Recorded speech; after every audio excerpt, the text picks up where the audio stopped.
Hey everyone! I read The Invisible Life of Addie LaRue, and here is a quick rundown of everything that is wrong with it. We're just going to go rapid fire. I'm not explaining myself. We don't have the time, baby. Alright, everything wrong with Addie LaRue. Number one, when people say it's atmospheric, that means boring. Okay, don't be fooled. Number two, why is everyone in this book white? There's literally one character that's not white.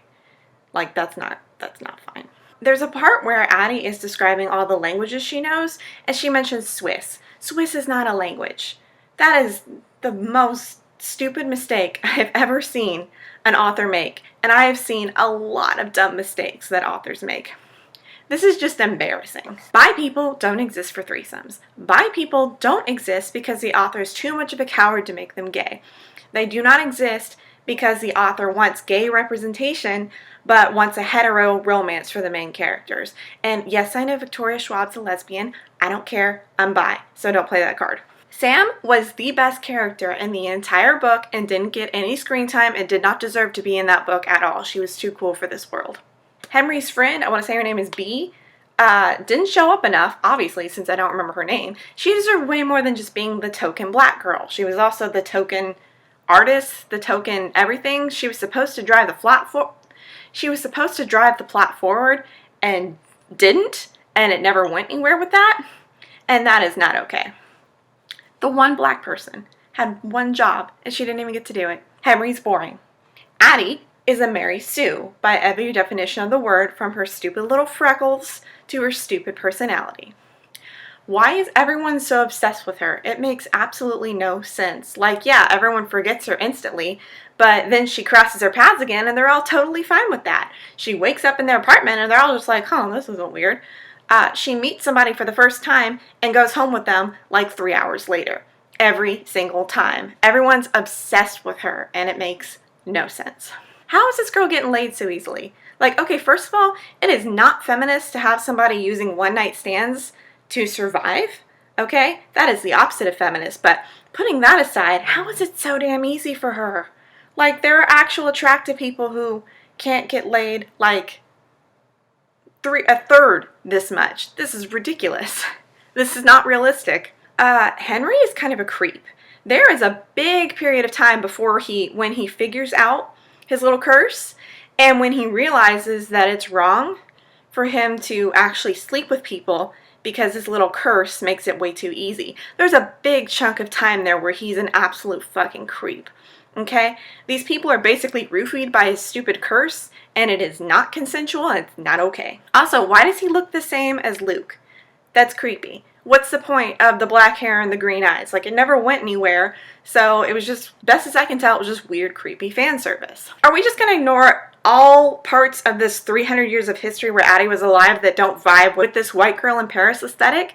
Because that is not okay. There was a lot going on in 300 years that Addie was there for that she did not mention because it was not important to her. Literally anything to do with, I don't know, racism, war, genocide, the discovery of new places, the Industrial Revolution, anything cool happening in the past 300 years, glossed right over it. Doesn't matter. Not important. Doesn't fit the aesthetic. What is the obsession with France and Paris? Like, Victoria Schwab has money. She's been to Paris, right? She shouldn't be as obsessed with it as, like, a 14-year-old white girl whose only dream is to visit, right? She's been. She's fine. Henry and Addie had no chemistry. They were pushed together because of their stupid little curses. It barely made sense that they found each other in the first place, even after the very heavy-handed smashing in of Luke being like, basically, I made the whole thing happen. It barely made sense after that. Before that, it didn't make any sense at all. They don't fit together. I mean, they're both boring pieces of white garbage, but other than that, Addie's a complete dumbass. All of her problems are her fault. She made a lot of mistakes on the road here that could have been easily avoided, and honestly, I don't really see her very redeemable as a character. Luke deserves better than Addie, actually. I got to like him by the end. He was one of the only characters with personality. He deserves way better than Addie, and I think he could do better if he wanted to. And their relationship was weird, and yeah, it was bordering on Stockholm Syndrome for a while there, and you're supposed to, like, root for your girl when she rejects him, but Addie, you can't do better. Luke, you can. Addie keeps on insisting that Luke is incapable of love. Clearly he loves her dumbass, and I don't know what more proof she needs. It's real obvious to me, the reader, and her refusal to see it just shows absolutely no character development on her part. Henry and Robbie would have made an amazing couple if Henry didn't suck. And they should have been a couple. They should have gotten together after the book. We never found out because he's so fucking obsessed with Addie. And yeah, he gets like a couple of points back for not wanting to be with him because it's manipulative. But there was like 6 months in there where he didn't think it was manipulative at all. And so he does not really get all the credit people are giving him for that. Okay, he sucks. Hey, guess what? Again, Swiss is not a language. This is freaking embarrassing. I'm gonna have to keep bringing it up. Swiss is not a language. The whole thing was the equivalent of an author sucking their own dick, okay? I'm sorry, there's just not another nice way, there's not a nicer way to put it.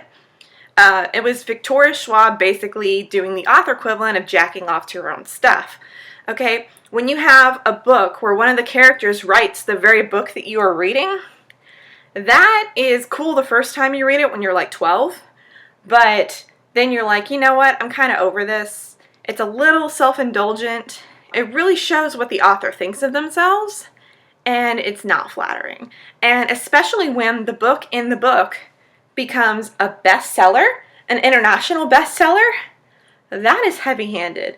That is some serious stroking her own ego shit. At some point in there she says, I believe it's Renoir painted the girl with the pearl earring. That is not true, and that's also a really embarrassing, really easily avoidable mistake. Alright, Addie's curse is really dumb and really vague and ill-defined and has stupid rules that make no sense, and I will confirm that until the day that I die because no one ever explained this curse to me in a way that was satisfying at all. It was stupid at the beginning when I had a lot of questions. It was stupid at the end when I didn't. It was way too long for absolutely nothing interesting to have happened, okay? It was like 700 pages, or it felt like it was like 700 pages. It was a long-ass book where nothing happened.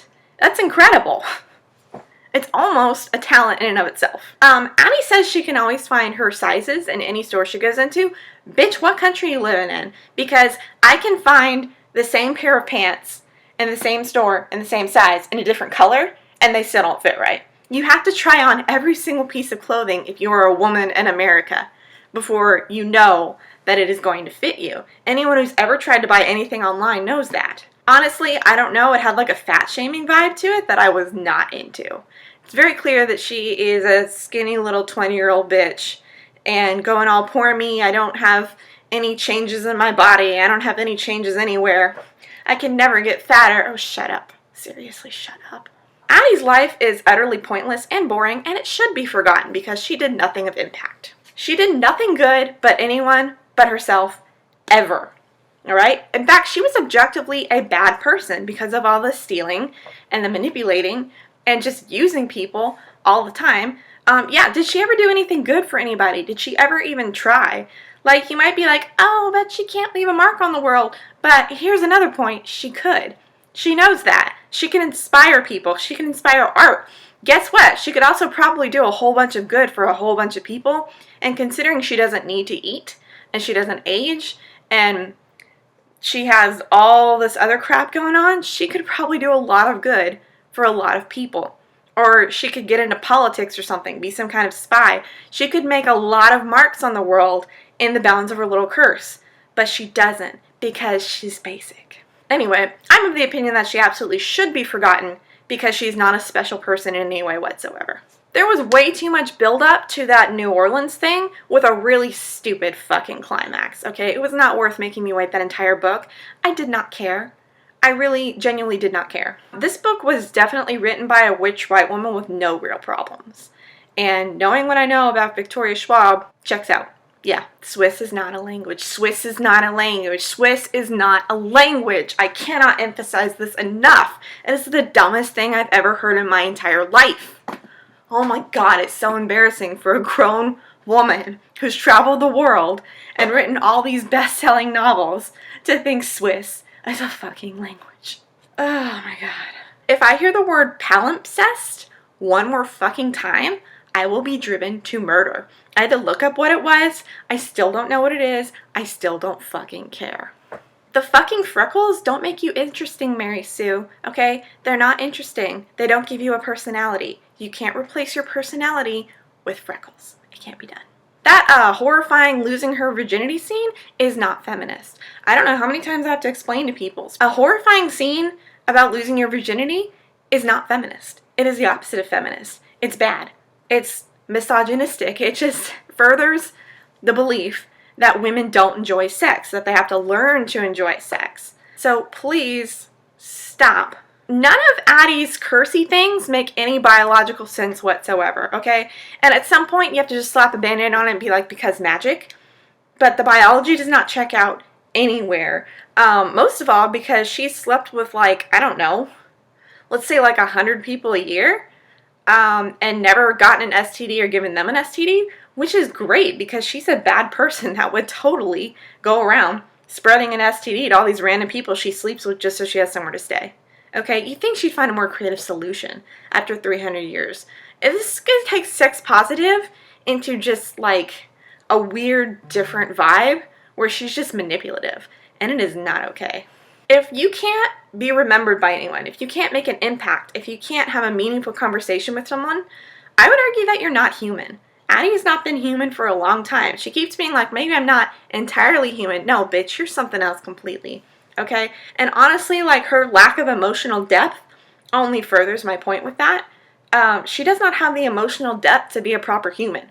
She has low-level depression, and that's the only mood she's got. Addie can make an impact in people's lives. She can. She has done it. So why is she whining so goddamn much? Yeah, I must be lonely. Sure, great, yeah. Get over yourself and figure out a way to connect with people, okay? She knows how to do it. So what's the whole point of this book? It's not like she can never connect with anyone ever. It's not like she can never make an impact on the world. It's not like she really needed Henry to live a meaningful life and mean something to people. We found that out with the art history thing where someone was like, look, there's the same girl in all the paintings, which, by the way, never went anywhere, which is stupid. But yeah, we found that out, that she can make an impact, and she has. So why is she whining so damn much? Why does she need Henry? Why do any of us need a man to solve our problems? Bitch, just say that you don't want to marry the guy. You don't have to sell your soul, you drama queen. All of this could have so easily been avoided.